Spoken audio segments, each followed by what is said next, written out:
are things that we're certainly able to do.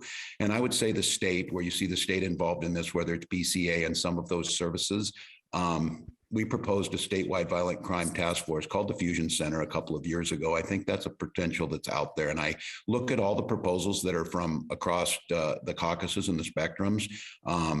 The commitment to getting this right for Minnesotans is certainly there. So I think those are some starting points. And I look forward to the legislative leaders and the community leaders advocating. And I feel, like all of you do, the sense of urgency around this as a top priority. The legislative session has the great potential to get some of this done. Senator Miller, would you like to go next?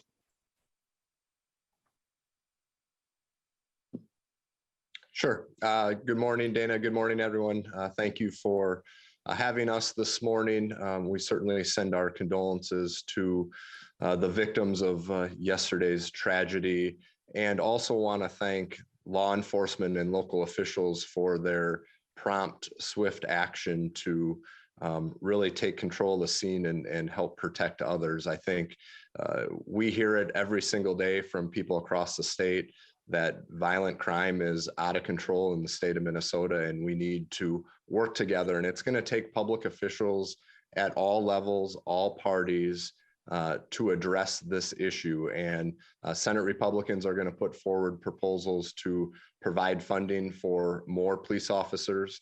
We will also put forward proposals to hold violent criminals accountable for their actions. As the governor said, I think there are some similarities in the proposals that are getting put forward. And also, I think it's really important for us to support law enforcement, show law enforcement our appreciation. It is an honorable profession, law enforcement is. And over the course of the last couple of years, there's been a negative spotlight put on the profession. And I think it's up to us as public officials to show our respect and our appreciation to law enforcement. And yesterday's tragedy was another example of how important it is for law enforcement to be there. When people call 911, when there's an emergency, they want law enforcement and other public officials to show up, and public safety officials. And that's exactly what happened yesterday. So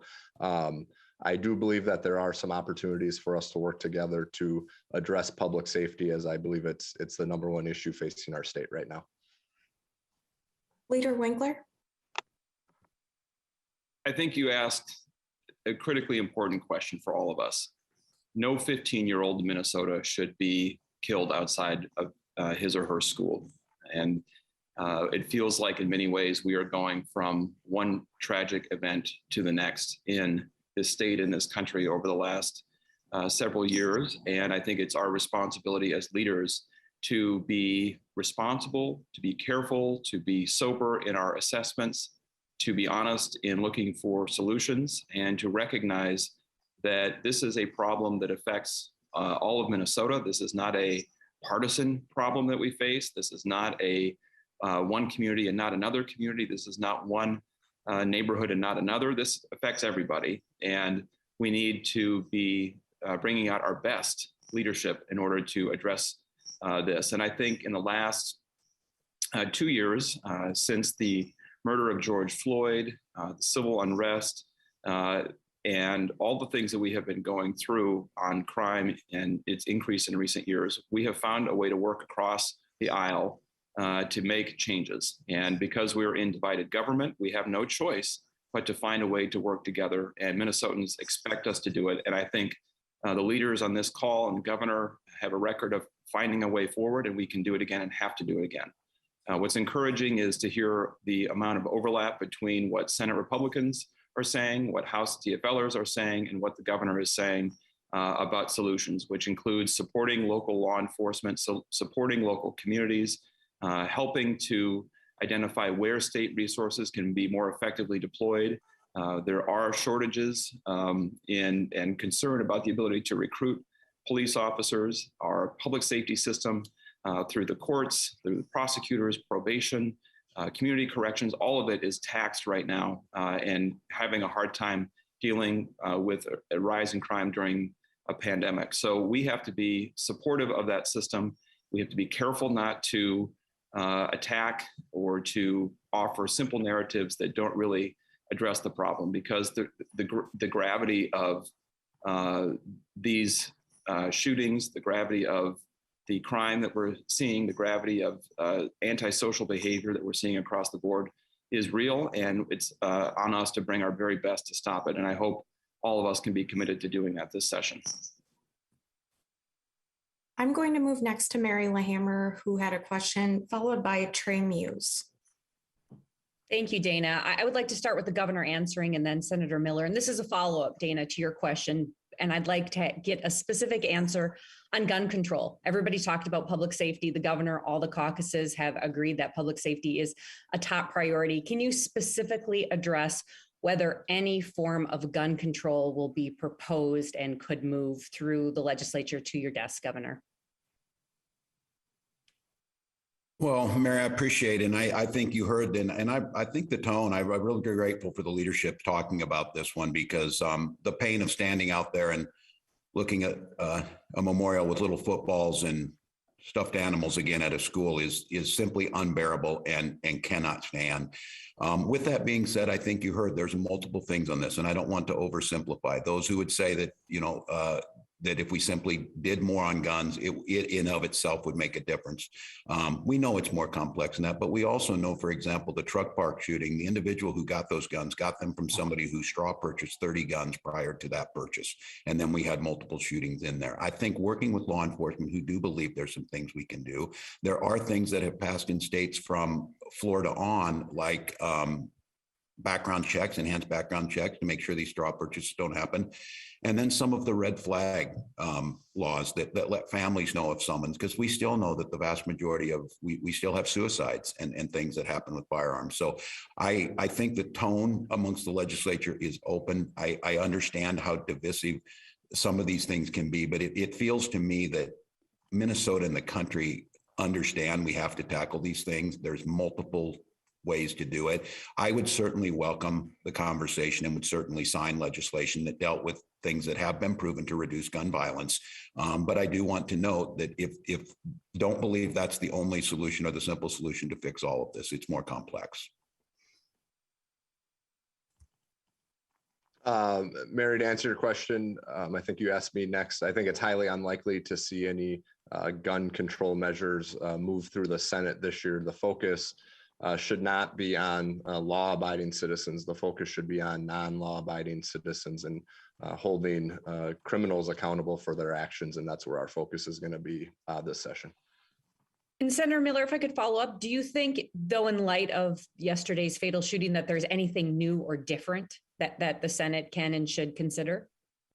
Mary, I think there are still, at least from my perspective, perhaps others have more details on what exactly happened yesterday and what caused the shooting to happen, and who the shooter was and how they possessed the firearm. So I don't have that information right now.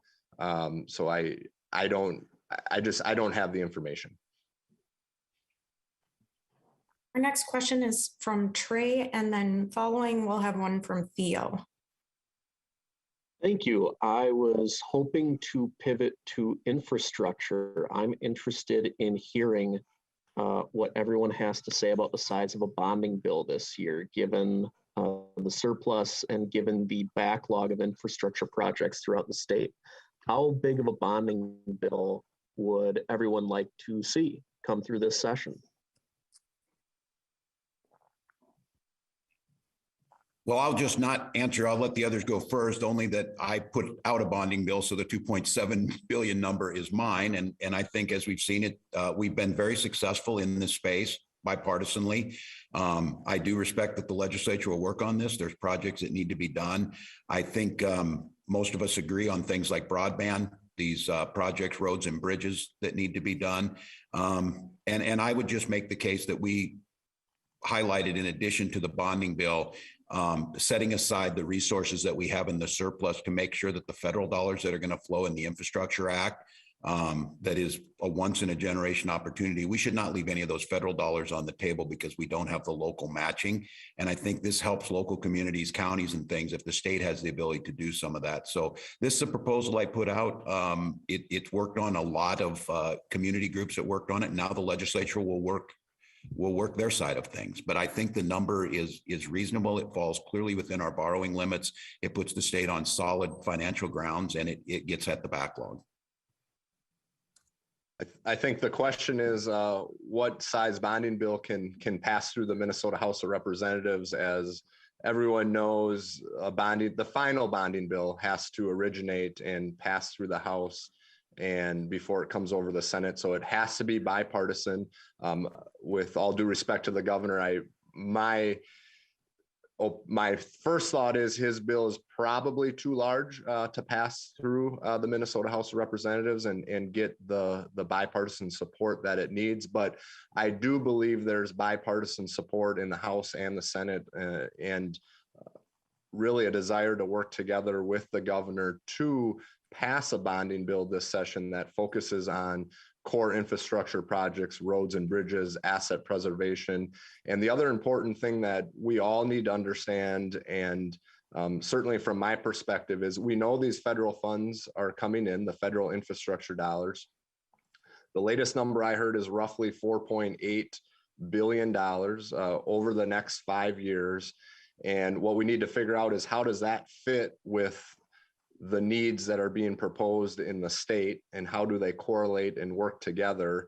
And then in addition to that, what are the matching funds? Some of those federal funds need matching funds from the state government and others don't. So I think we need a better understanding, or at least I need to have a better understanding of how those federal funds come in, how they work together with the current projects. And then from there, what are the additional needs at the state level that are core infrastructure projects? Once you start getting into these more local projects, it gets more and more difficult. But if we can focus on roads and bridges, asset preservation, taking care of the buildings that we currently have, I do think that there's a great opportunity to put forward a strong infrastructure package that will earn the bipartisan support that it needs.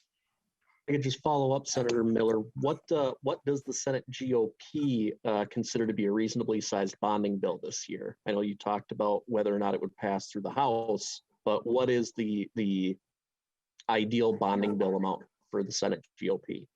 Thank you for that follow-up question. We're still trying to figure that out because we still need to know how the federal funds will correlate with the state needs, and we will likely have a bonding bill. We know that a bonding bill has to originate in the House and pass through the House first, but just in case they can't come to an agreement, we need to have a backup plan. So the Senate will propose a bonding bill, and Senator Bach and his committee have been traveling all across the state of Minnesota looking at those projects, and they are in the process of compiling everything and putting together a bill. I will say that I believe the number included in the forecast is $880 million, give or take. We'll say between $800 and $900 million is included in the forecast. So anything above that would need additional debt service that's not included in the forecast. And if I can just intervene as well, because this is where the minority actually matters in terms of their votes in the Senate and in the House.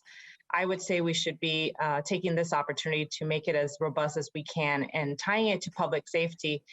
We also have projects like the West Metro Public Safety Regional Facility that was in a bonding bill previously. Those are issues and areas that really tie into the incident from yesterday. I represent the western suburbs, Edina, Bloomington, Eden Prairie, Minnetonka, and all of them, with the exception, I believe, of Eden Prairie, all of them responded to yesterday's incident. As soon as we heard, my district abuts Richfield, so reached out to the mayor. These are areas where we can also support our first responders and our law enforcement through bonding, to making sure that they have the facilities, state-of-the-art technology to be able to respond to these incidents across their state. But then let's think back to that question about what we can do. My first thought was, how can we prevent this? So yes, we need foot soldiers on the ground to help us manage the situation and the tragedy, but we want to prevent them from happening in the first place. And I would say our caucus is really focused on public safety from the prevention side, from proven strategies. And we have a host of them that I can share with you. But at the same time, we know that back to bonding, this is an important opportunity for our state to leverage bonding, to leverage the federal infrastructure bill, to leverage our surplus, and to have a Minnesota moment where we can really set us up for a success for the future, for jobs, for broadband. Broadband is the infrastructure of the 21st century, so we know we can't start businesses across Minnesota without it. We can't have kids learning virtually without it, because some of them are still going to the parking lot of a McDonald's to do their homework. That's unacceptable in this day and age, and we have an opportunity to fill the gap that the federal government has there in broadband. But the Senate Democrats will be surely looking at a big footprint for our state to really make a difference for years to come.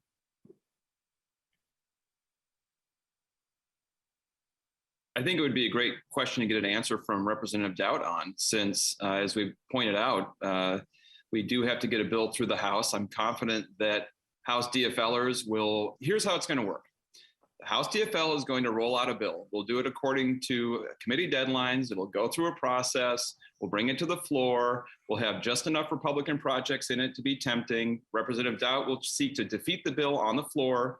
It will go down. That will start the real negotiations. The Senate will try to hold back its cards as long as possible, and will be at an end of session scramble to put together a bonding bill in a closed room. That is usually how it works. It usually starts with the majority in the House actually putting a bill forward, and it'll be a great bill with a lot of important projects.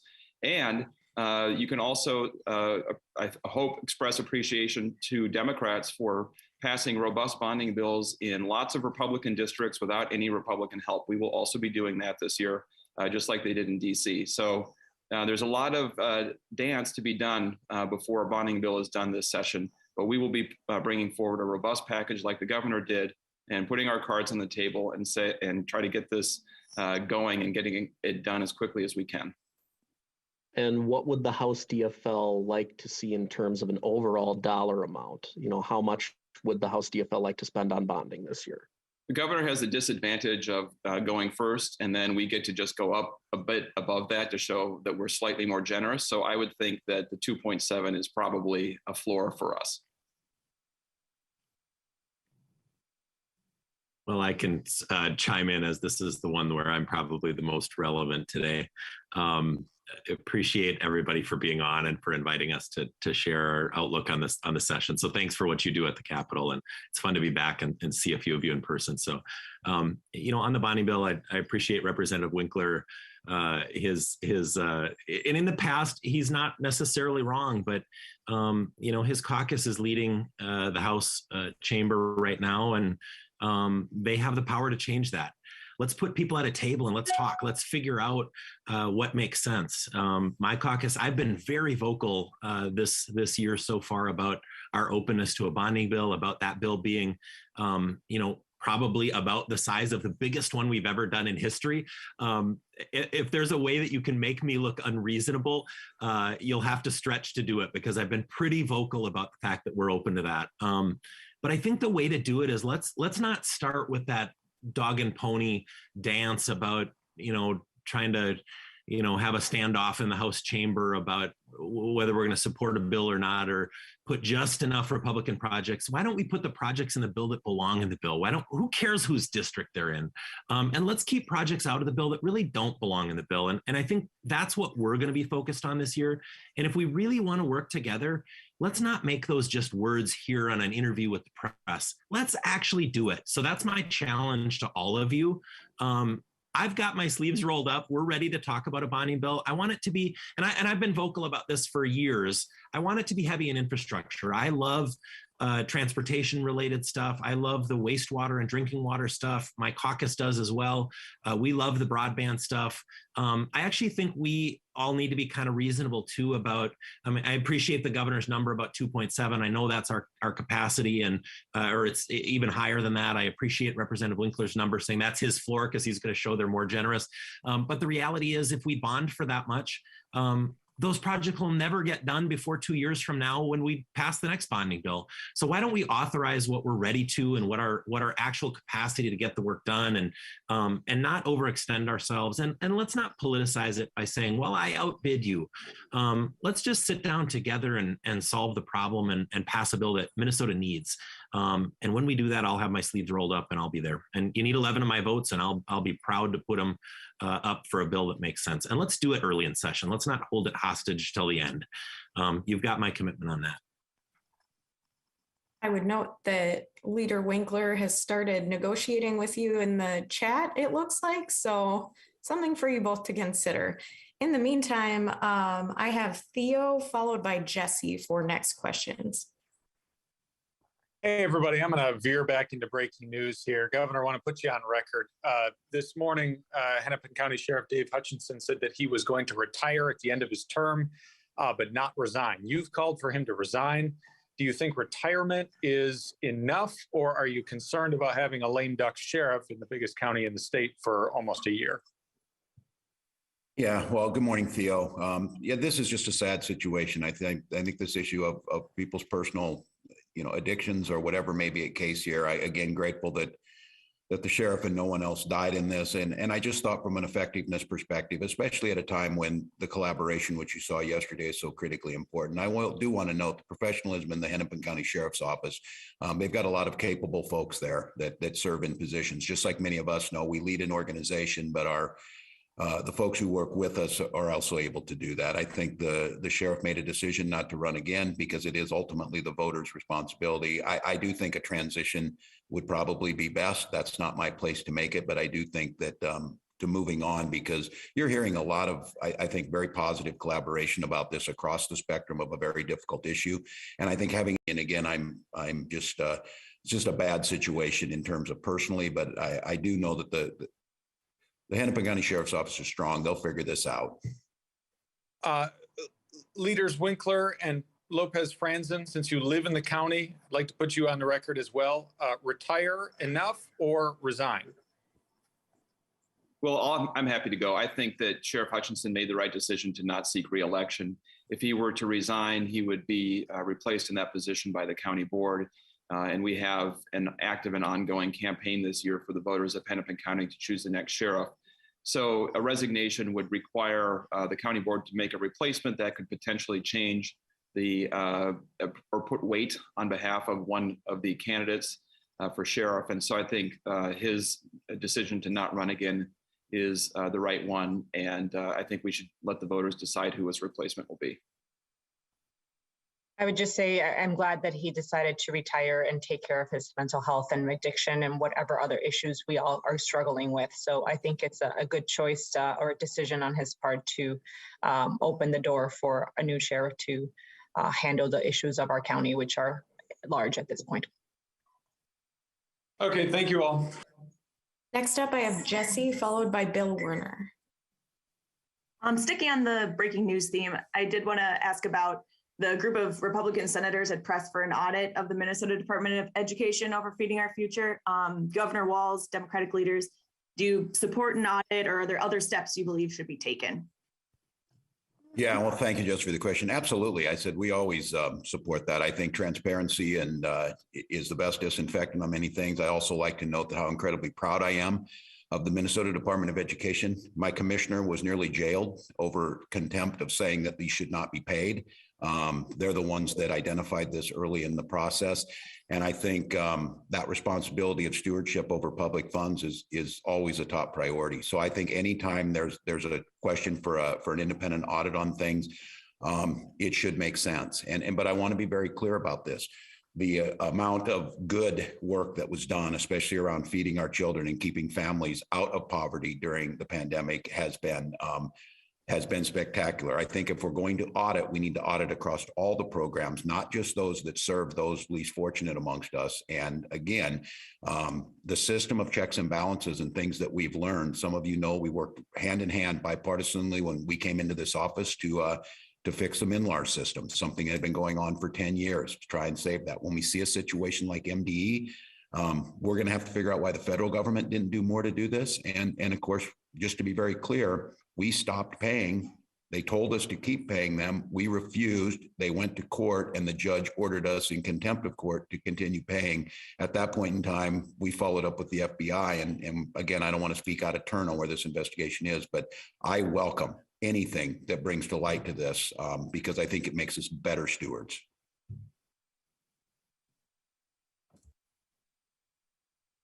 I think you wanted DFL leaders to weigh in. Absolutely. We should have an audit of any program where there's a question about the use of public funds. That's absolute basic transparency and oversight of government, and the public has a right to expect that. I'd like to chime in on this one as well. I appreciate the governor and the administration's efforts to find that fraud. And I think this isn't a partisan issue, right? I mean, we all swear an oath to do our jobs. I would go a bit further, and this isn't an accusatory thing in any way, shape, or form, but any of the dollars, the federal dollars that weren't appropriated by the legislature, I would like a very detailed accounting of when those payments were made, who they were made to, just so that we can follow up and see if anything kind of sticks out as something that we would find as irregular. I do feel very strongly that even those federal dollars that came for pandemic relief and other purposes related to this pandemic need to be appropriated by the Minnesota legislature. That is our constitutional duty, and it's the way that we operate our state government here. I do understand that there was a need for the administration to spend some dollars quickly, and certainly we need to make arrangements for that. But I really am critical of the legislature for not taking a more active role in the oversight of those dollars early on, and frankly, even continuing. So, and I'm not trying to accuse anybody or say that anything was mishandled. I just believe it's the legislature's responsibility, and it's our form of government where we have checks and balances to make sure that that things are handled properly and that nobody has too much control over any one thing. So, I think it's what we should do, and it's what our job is. So, I'd like to see that as we move forward. And I agree with the audit. I've served most of my time in the Health and Human Services Committee in the Minnesota Senate, and there are a lot of federal transfers that come that were just a pass through. So to Representative Dowd, sometimes we're able to do that, sometimes we can't. But even art funding, a lot of it went to communities that were audited by the federal government as well. So they have clawbacks as well. So I am all for transparency and for auditing every state penny, taxpayer dollars. So we have nothing to hide, and we were going to be able to find that out with more transparency in this audit. Next up, we have Bill, followed by Sean. Thank you, Dana. I appreciate you facilitating, and thank you, leaders, for participating. I want to get us back to the crime issue. Voters, as they make their decision whether to give control of the legislature to one party or the other, or to keep it split as it is now, they know what your views are on the basic issues on crime, all the way from gun control to more cops on the street. I want you to tell voters what you're going to do in terms of addressing the root causes. There are those who say this is a moral problem. There are those who say it's an economic problem, that it's a mix of the two. Voters want to know, how are you going to address the root causes of this? Please, the governor and leaders, if you can elaborate on that or summarize so that voters have an idea that help them make a decision this fall. I can chime in as well, because I mentioned this earlier about proven strategies to prevent crime from happening in the first place. Again, we have a big opportunity for our state to spend some resources on those prevention strategies. One of them is youth intervention. We know that a lot of these incidents that have happened in the last few months, 3 of them carjackings in my district in a period of a month.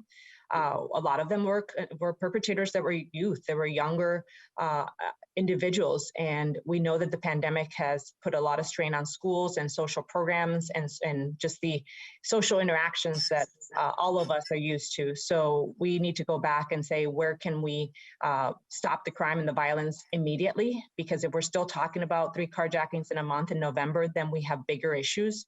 We need to stop that violence now. So the other piece too is schools. Schools are a partner for us for making sure that kids are showing up to school, have the resources they need, have the housing, have the food, have the mental health. And when I reached out to my mayors in my area in law enforcement, I met with all of them in the Western Metro. They are asking for our support when it comes to those wraparound services. They want us to be able to fund those areas that they cannot control. And we also have to support them because they are short-staffed. They just in Minneapolis, you all know this, we have at least 190 officers that are court mandated to be filled. Where are we going to get that workforce? I'm a daughter of a former cop, and I understand the sacrifices that law enforcement does every day, putting their own safety and their families on the line, just like we saw yesterday. And we need to support them, but at the same time, we also need to stop that crime from being, from them going to crisis. So schools are part of it, making sure people have the basic needs met. And in this particular moment in time, we have an opportunity to look at those priorities and fund them. So youth intervention, we funded that at about 5 million. Right now it's 7.5 million. The true cost of fully funding youth intervention programs are closer to 20 to 30 million. So we've underinvested in areas that we know are proven key strategies to keep youth away from violence, but we also have to know that we have all suffered, right? Mental health, the strain of people working from home and juggling childcare, making sure that they have those supports. It's all tied to your question, Bill. So I think we need to really look at those proven strategies that have data-driven results and start funding them. And youth intervention, childcare, making sure people have housing and adequate supports, and making sure that we're able to do that this session is a big focus of our caucus. Dana, if I may, a follow-up with the Republican participants on this. Majority Leader Miller and Minority Leader Doubt. Is there room in these negotiations where we're really dealing with a budget session here, sort of, right? Is there room in these negotiations for significant increases in the kinds of programs that the Democrats, that Leader Lopez Franzen is talking about, and that I know Governor Walz is talking about, and that the Speaker and Majority Leader of the House are talking about? Is there room for significant dollar amounts of investments in those areas? Well, Bill, crime prevention is great, but people are getting robbed. Carjackings are a regular occurrence right now. Innocent people are getting shot. What we need to do right now is get tough on crime. And we do that by holding people accountable for their actions. If someone breaks the law, there should be consequences. We need more police officers. We need to provide funding for more police officers because more cops results in less crime. So that's where Senate Republicans are going to focus. Crime is absolutely out of control right now. So once we get it better under control by providing more police officers, funding for more police officers, and holding violent criminals accountable, then we can start talking about more crime prevention measures, because I think those are important as well. But right now, the most important thing we can do is get tough on crime. Governor, do you agree with that? Well, I think it's a combination of things. I do believe there's a triage situation where you have to, in the moment, if we're seeing these things, domestic crimes and homicides are up in Minnesota. We're at a 30-year high in highway deaths.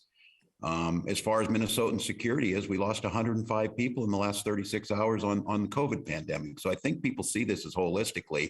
I do think people have this expectation that it needs to stop. Again, having a large number of people be able to respond yesterday was critically important to make sure that this didn't go further. That is really important. But I think what you're hearing from so many people is, and I heard from those school leaders, people setting their grieving today is what are the things that will stop this from happening too? And I think you have to do those simultaneously. I don't think we're talking past each other, but I do think we need to be realistic of what the numbers are. Where did we start? We started as the third safest state in the country. Minnesotans' expectation of safety is greater than probably any other state in the country. And I'm proud that that's the way. So if you see increases, somebody said, well, this is just a sliding. Every one of these is too many. So I think where you hear Leader Miller talking about is, let's have the team to respond immediately and put an end to this. And then I think there's an agreement there. And then I think you hear Leader Franzen talking about how is the number one carjacking suspect in Minneapolis an 11-year-old girl that we're looking for? How did that happen? How is the average age of carjackers 14? How did we take someone in the western suburbs, a 15-year-old, arrest and try and find a place to take him back to 104 times? 104 times. So I think you're not talking past each other. I think Leader Miller would say, so the first 103 times didn't make a correction so that he was still doing another crime. And I think I'm hearing Leader Lopez, I don't want to put words in your mouth, is how did we fail having 103 times where we didn't get an intervention that worked or stopped this from happening? So I do believe there's a lot of goodwill to try and get this. I don't think that this is an either or. I think what you hear folks talking about is, again, it's complex, but we can't just use complex as a reason to say, no, there's not going to be more carjackings and the people who do it, we need to stop. What I'm saying is, we need to be tough on crime, but we need to be tough on the causes of crime. And I don't think, in many things we do, you triage in the moment and plan for the future. I think this legislative session can do that because I think you're hearing a lot of goodwill to get there.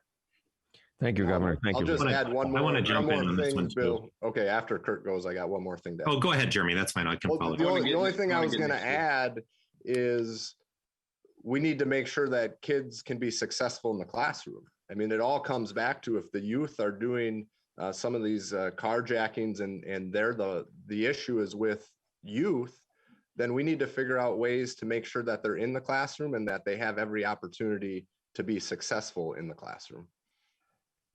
I think, this has been a really good conversation and I love hearing what everybody's saying. And I think it's probably because the question was good, Bill, because you asked what about the root cause. I can't agree more about holding criminals accountable. And I want to touch on this, and then I want to go to the root of your question, which was the cause of this. But our caucus research staff did an interim research project that we're probably going to figure out how to share with all of you, where we went in and analyzed in court records the sentencing that happened as on violent crimes in we picked an area, I think it was Hennepin and Ramsey counties, and we picked a period of time. But what we found was that sentencing, there were downward departures on sentencing 46% of the time, which means that they varied from the statutory sentencing guidelines with a downward departure in sentencing 46% of the time.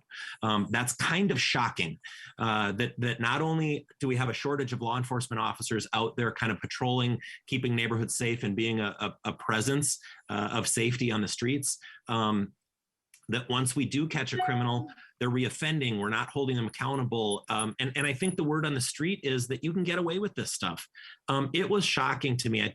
I keep telling this story about this carjacking, and you probably have all figured out it's somebody we know around the Capitol. His wife was carjacked in St. Paul, and it was a 14-year-old kid that held a gun to his wife's head while she negotiated to get her 2.5-year-old child out of the back seat before they stole her vehicle at 11 o'clock in the morning on a Tuesday in St. Paul. I mean, this is the life of what mothers are worried about. And until we get tough on crime, there is no other way. But crime and getting tough on crime is the short term. That's we must triage this right now. To solve this problem long term, we can't ignore the fact that if you're and I keep repeating this statistic too, if you are a minority student or a low income student in the Minneapolis school district, you have less than a 50% chance of graduating from high school. Think about that.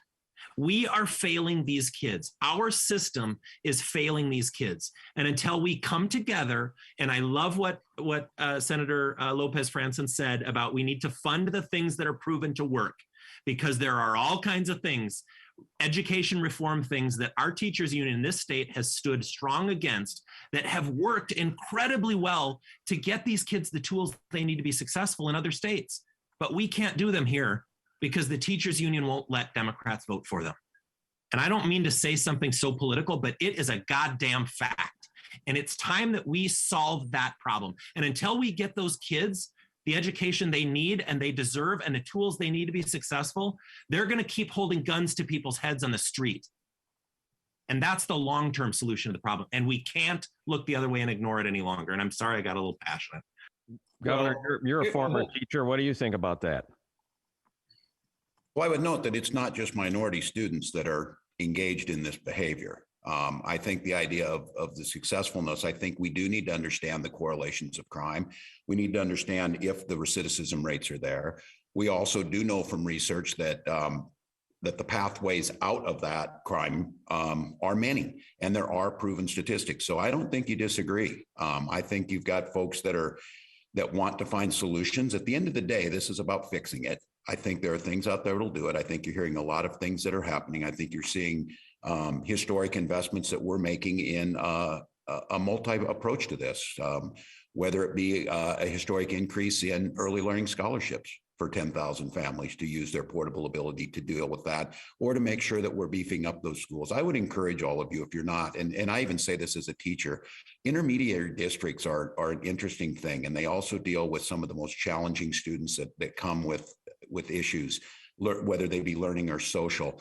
And I think they're doing some really amazing things. And that the double tragedy of this, of happening at this school that has been on the forefront of much of what you heard Leader Doubt talking about and others, this is a school district that deals with that. And an intermediate school district is different than what many of us are used to. So I do think having this conversation, I think it's important. I think Minnesotans expect us to. And these are the type of passionate, solution-focused discussions that should happen. I mean, this is the beauty of what the legislature can do. So I welcome them having this, and I think it's important that we be authentic and say what we think. I welcome that. I think there's, not just a rebuttal for the sake of rebuttal, but rebutting where we can find the right answers. So this is a healthy discussion. I think there's an important part of this conversation that's been missing. And that is that if you don't spend time sitting with people and listening to what their experiences are, hearing from people who live in neighborhoods with historically high crime rates, and listen to what they think their community needs, then if we don't do that, we're not doing our jobs. And if we're not listening to what they think the solutions are and look to be partners to the state, we are not going to get to the core solutions that we need. There are actually a lot of people around the metro area, which I'm most familiar with, who are involved every day in trying to stop violence from happening, who are putting their lives and safety on the line to look out for their own neighbors, people who care about the kids who might be involved in crime and care about the people who might be victims of crime. And this conversation all too often happens about other people, or with solutions that we come up with that we think will solve the problem for other people. And the reality is that we need to be better partners, and we need to know our neighbors. There has to be a level of humanity and engagement if we want to actually solve this problem. For example, in North Minneapolis, there is a former school building that the city, the county, the state, and the school district wanted to convert into a shelter for women.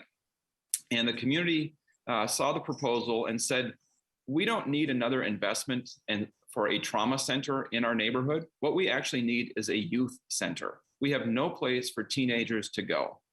And when the neighborhood said, we don't want a shelter, we want a youth center, all of a sudden, all those entities walked away and there was no project, and that building stands vacant today. That project is something that is currently the neighborhood is trying to put together a project to bring a youth center like that for at-risk youth in North Minneapolis. And you wouldn't know it if you didn't go there to listen. So my point here is that a lot of the political debate, a lot of the rhetoric is geared towards winning an election and persuading voters whose lives are not on the line in the way that a lot of neighborhoods experience crime right now. And we need to be there and show up and listen and actually follow through. Like to just make a clarifying statement too. And I agree 100% with what you're saying, Representative Winkler. This isn't about politics. It isn't about elections. I get a lot of flack once in a while from leaders in your caucus who say, why is that Doubt still hanging around here? He needs to move on. You know why I'm still hanging around here? Because this sort of issue is what I'm passionate about. And I think we can come together to fix it. And I love the fact that we're hearing so many things right now where we've got overlapping agreement. But this is an issue. The thing I wanted to clarify was the governor made a comment about it's not just race. And I was very clear in my comments that it was low income and minority students who have less than a 50% chance of graduating. I have no idea what color that 14-year-old was that held that gun to that woman's head. But I'll tell you what, it ripped my heart out of my chest because my nephew is 14 years old and I take him skiing and, we do all kinds of fun snowmobiling. We do all kinds of fun stuff. And I just think, my God, this is a baby. And here kids this age are holding a gun to somebody's head to steal their car. We all together have to do better. And I think we can. And I'm very enlightened that we've heard some things that we can agree on here today. Let's roll up our sleeves and do it. That's why I'm here. And I know, Dana, you have more questions, but I can't help it. I'm a young mom with young kids in the suburbs, and to the point of being an electioneer, I am very concerned just with what I see in the classroom, what I've heard from the last 9 years I've been serving my district, where special education has been underfunded. And I hear from the moms in my communities that they are stressed out with their families and their kids are acting out. And this is not a 14-year-old. These are little children. And the South Education Center had kids from preschool to 21. This is not just one segment of our youth. This is our entire youth. We have to invest early. And I just can't stop but mentioning special education with personal experiences of how underfunded we have that and how our districts are struggling. And we're going to need them more than ever with this pandemic. Mark my words. Okay, folks, we're going to have to keep these questions and answers as brief as we can. We have limited time here. Next up, I have Sean, followed by Shannon.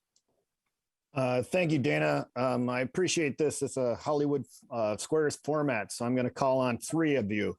First, Senator Miller, followed by Majority Leader Winkler, since we don't have Speaker Hortman here, and then Governor Walz.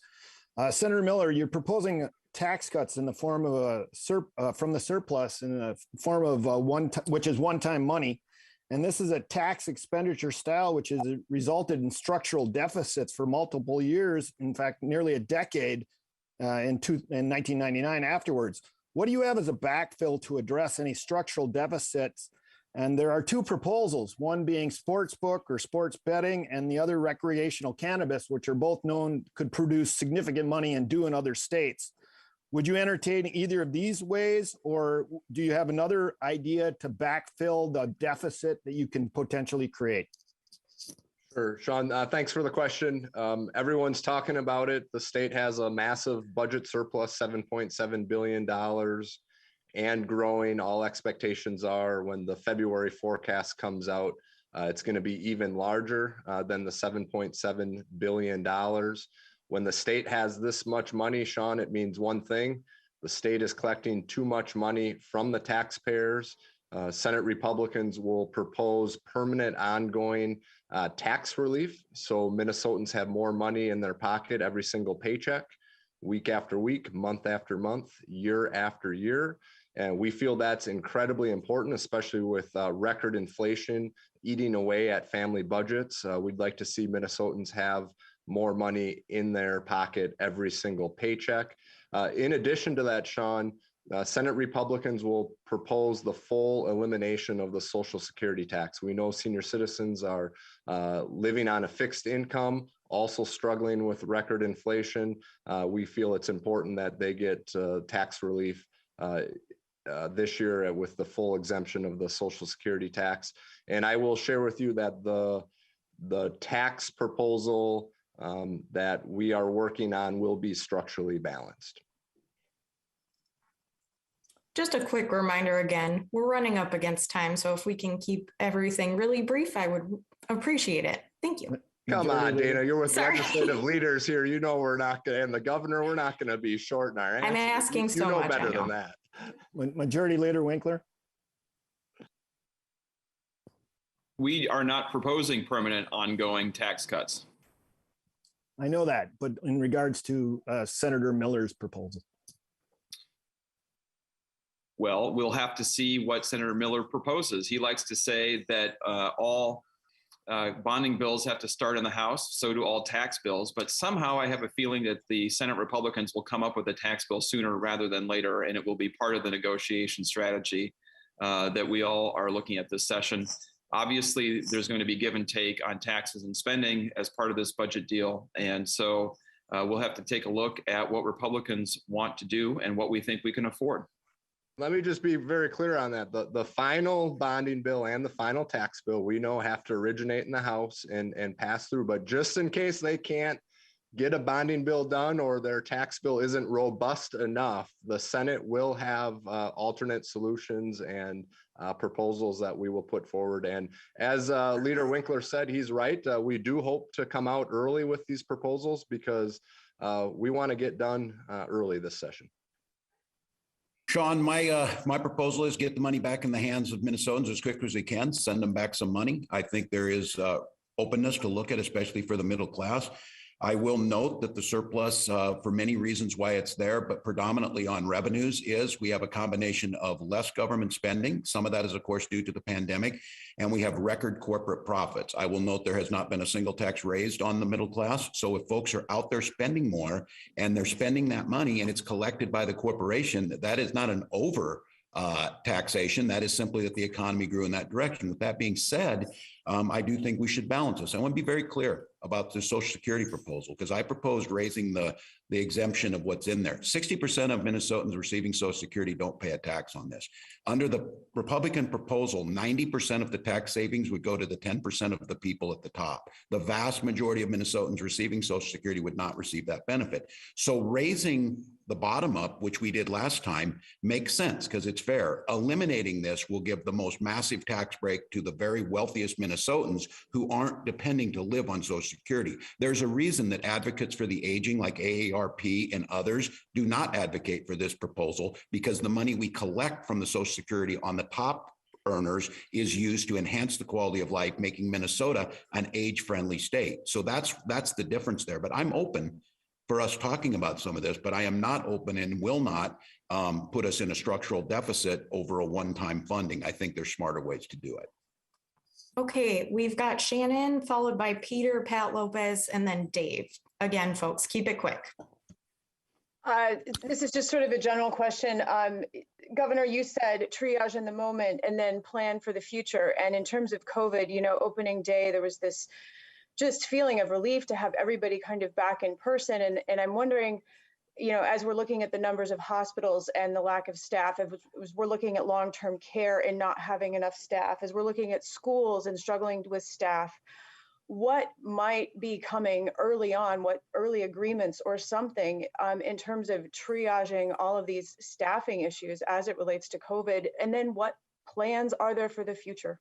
Yeah, and I'm going to echo Leader Miller's about the nobleness of public service folks, our police, our firefighters. I'll also extend that to our nurses who have done heroic things and to teachers. With that being said, again, we had 105 people die. We're still at 1,400 people. You talk to every single healthcare system, we still got, issues there. But coming off of this, there is going to be, people are thinking differently about their jobs. That's why in our proposal, we've done things in there to incentivize the hiring of police, making sure that there's things we can do there on student loans and incentivizing local. The same thing is true of our healthcare workers. We have a really creative program on certified nursing assistants where we use the National Guard for a month. We went out and looked at who's unemployed, who's taken some classes in healthcare. We went out and called all of those people, 1,000 of them, and we've got over 900 of them recruited in, done with their training and back in the workforce. I think that type of creative thinking in workforce development is the number one issue that's coming out from businesses. And I would just say one of the things we could do, again, to really show that support is we've been debating hero pay now for over a year for folks on the front line. We need to make sure that those are going to be seen as retention bonuses in many cases for those folks who are on the front line. So I think if the legislature, they're going to do their business, I would encourage you to find a compromise around some of this hero pay. We've got UI, we've got some hiring proposals in there that I think you could maybe do.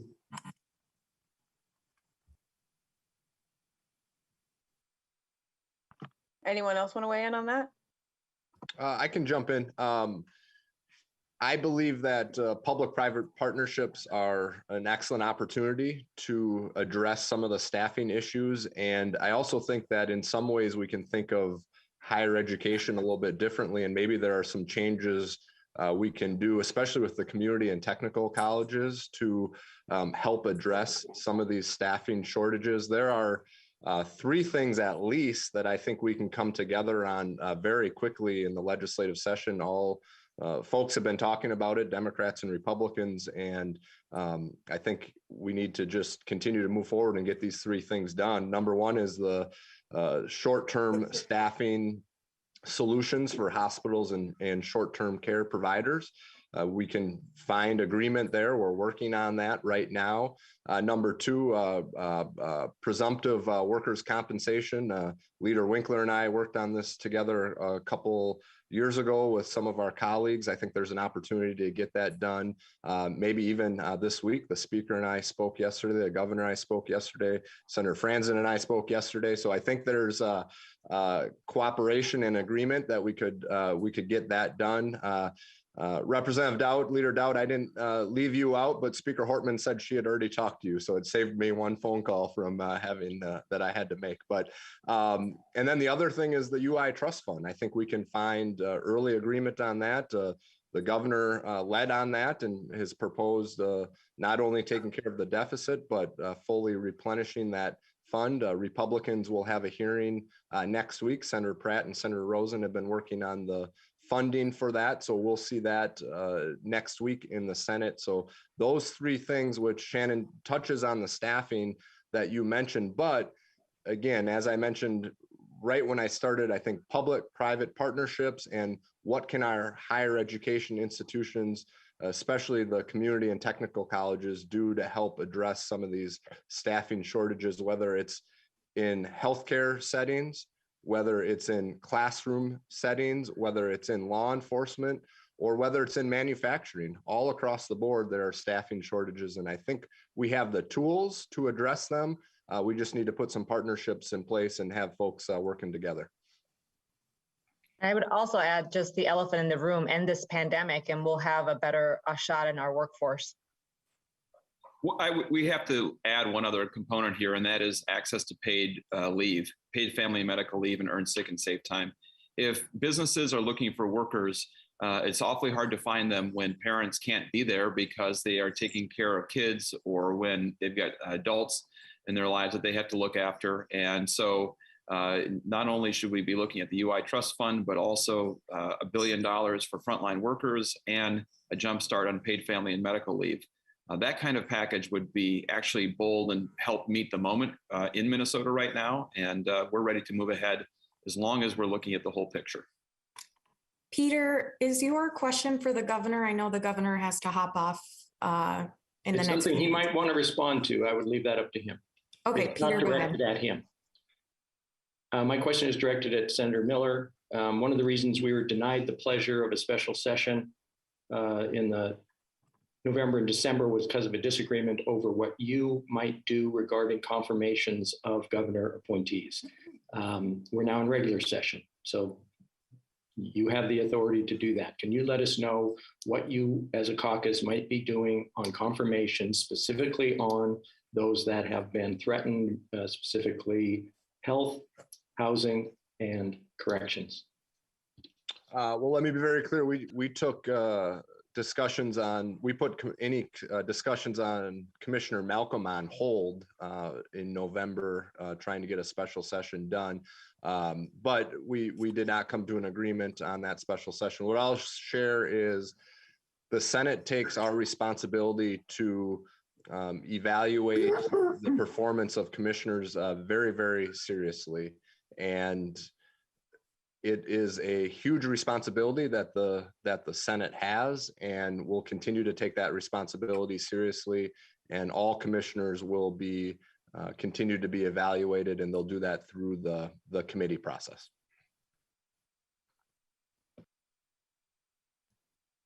Well, Peter, this has been such a collegial discussion. I appreciate you bringing up this question at the end. No, I think we'll be there. I don't disagree. The senator is right. It is their responsibility. I would make the case that that was the responsibility 3 years ago, and that these commissioners should be judged on the value of their work and what they've done. We know in the case of some of them, it was because of an ideological difference, whether it was about addressing climate change. It wasn't performance. It was that. So I would just ask, I respect the Senate's right to do this. It is the way it should be done. But if it's based on a disagreement with me rather than the performance of these public servants, because I do have to be very candid. It's challenging right now in the labor market that everybody else is experiencing. We're having that in state government, and I'm having it in my office. I'm having a hard time attracting the quality of candidates that we've dismissed to get a replacement in. And I think, again, it goes without saying, in the middle of a global pandemic, the person who's leading at the point and by all outside measures doing incredible work, it wouldn't make sense just because you disagree with how I've handled COVID. So I hope that that's taken into consideration, but I respect the Senate's prerogative to do so. I would just hope that decision is made based on a little broader perspective rather than just disagreement. And I'll just chime in. The decisions made and that are being made by the Senate have nothing to do with the governor's decisions on how he reacted to COVID. So I'll respectfully disagree with him or no ideologically differences. That's not what we do. We do feel it's important that commissioners interact and communicate with legislators. We may not always agree, and that's okay. But we at least have to have the conversation. And one of the really good examples of a commissioner that I like to use is the agriculture commissioner, Commissioner Peterson. He has gone above and beyond to communicate with the legislature, bring together stakeholders, work with Republicans and Democrats. And again, we don't always agree on the proposals that he puts forward, but he communicates and he works together and he tries to find solutions. And guess what? Commissioner Peterson has been confirmed. So that's sort of a blueprint on how it can work. Nobody takes pride in voting to not confirm a commissioner. Trust me, it's not a fun thing to do. However, as I said earlier, it is a huge responsibility that the Senate has, and we take it very seriously. And it is over the course of the commissioner's work, not just on one single issue. I would note, Senator, though, the Senate chairman did say we have to take these commissioners out because it's the only way the governor listens. And that is a direct quote. And so I do think I would ask, I'm not saying you, but I think amongst the caucus that there have been very public statements that these people are being removed because they disagree with my politics or ideological rather than the individual. And I trust the Senate leader, as he's told me, that they will be judged on their merits accordingly. And I would, if that's what happens, that's the way the system works best. Okay, next up we have Pat Lopez, followed by Dave, and then we're going to wrap up. Thanks. My question is on Southwest Light Rail. Should there be an audit, and should there or should there not be a pause on the project while that audit is going on? There should be an audit.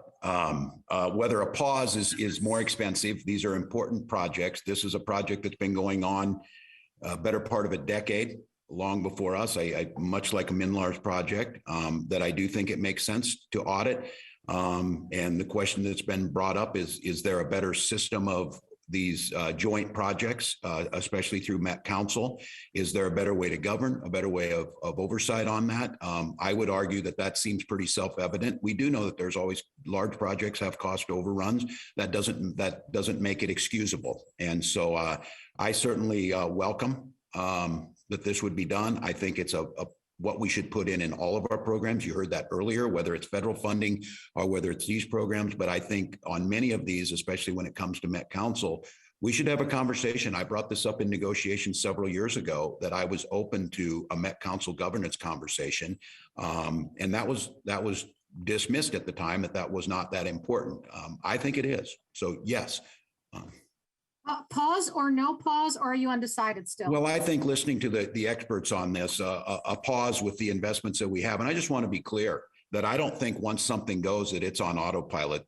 I have experience with this where I said, yeah, we're $100 million plus into Minlar's, but let's back up for a minute. Let's see if there's a better way to do this. If it's done in that regard, where there's a plan to what's going to happen, what's next, I think the folks involved with this, the chairs in the House and Senate, have brought this forward in a bipartisan manner. I want to hear what their discussions are on this.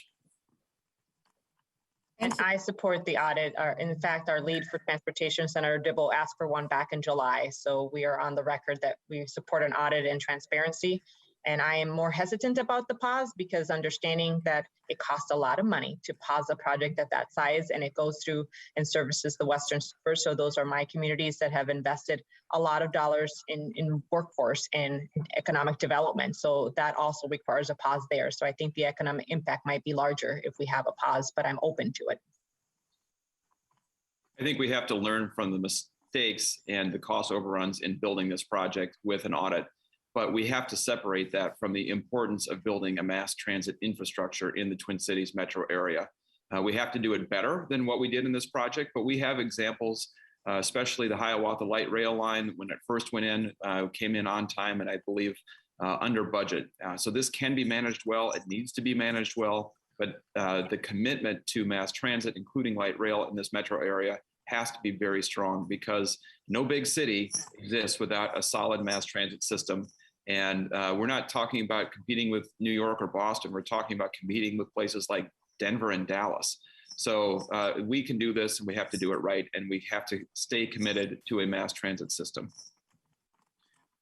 We need a pause on this permanently. This project should have never happened. And when we have literally been talking about and so excited about the fact that we're getting $5 billion from the federal government for transportation dollars.